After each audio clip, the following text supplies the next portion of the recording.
সময় আর আপনজন যখন একসাথে আঘাত দেয়, মানুষ তখন বাহির থেকে নয়, ভিতর থেকে পাথর হয়ে যায়।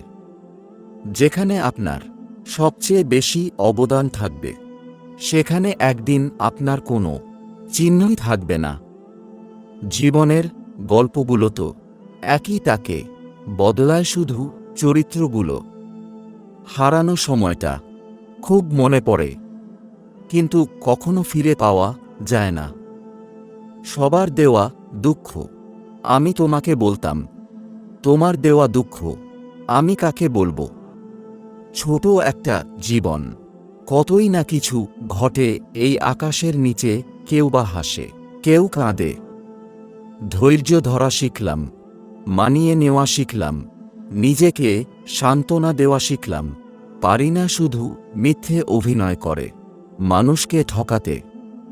আসলে কি জানেন, বেশি বিশ্বাস, বেশি আশা ভরসা আর বেশি ভালোবাসা মানুষকে দুঃখ কষ্ট ছাড়া আর কিছুই দিতে পারে না। হাসি খুশি তাকি বলে, দুঃখ নেই ভেবো না। দুঃখ শোনার মানুষ নেই বলে কাউকে দুঃখ বলতে পারি না। সবকিছু নিয়ে ভাবতে ভাবতে মানসিক রোগী হয়ে যাচ্ছি। তাই এখন সবকিছু ভাগ্যের উপর আর সময়ের উপর ছেড়ে দিয়েছি। জীবনের এমন এক পর্যায়ে এসে পৌঁছে গেছি, না পারছি কান্না করতে, না পারছি হাসতে, আর না পারছি নিজের দুঃখগুলো কাউকে বলতে।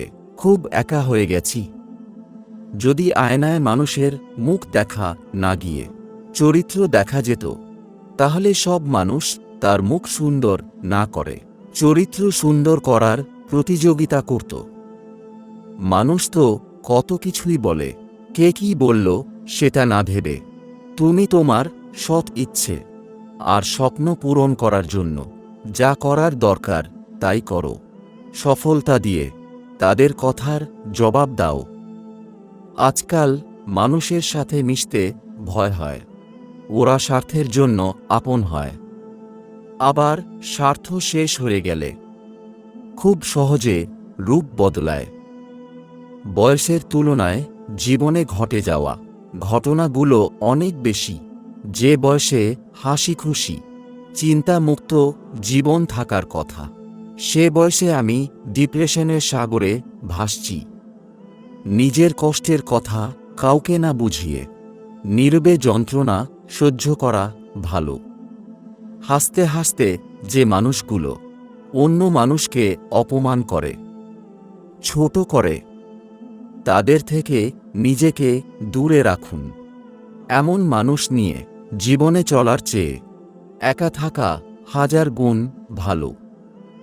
বন্ধুরা, আজ এ পর্যন্ত। ভিডিওটি ভালো লাগলে একটি লাইক ও কমেন্ট করে আপনার প্রিয় মানুষের সাথে শেয়ার করবেন, আর দয়া করে সাবস্ক্রাইব করতে ভুলবেন না। ভালো থাকবেন, সুস্থ থাকবেন। আপনার দোয়া ও আশীর্বাদ কামনা করছি।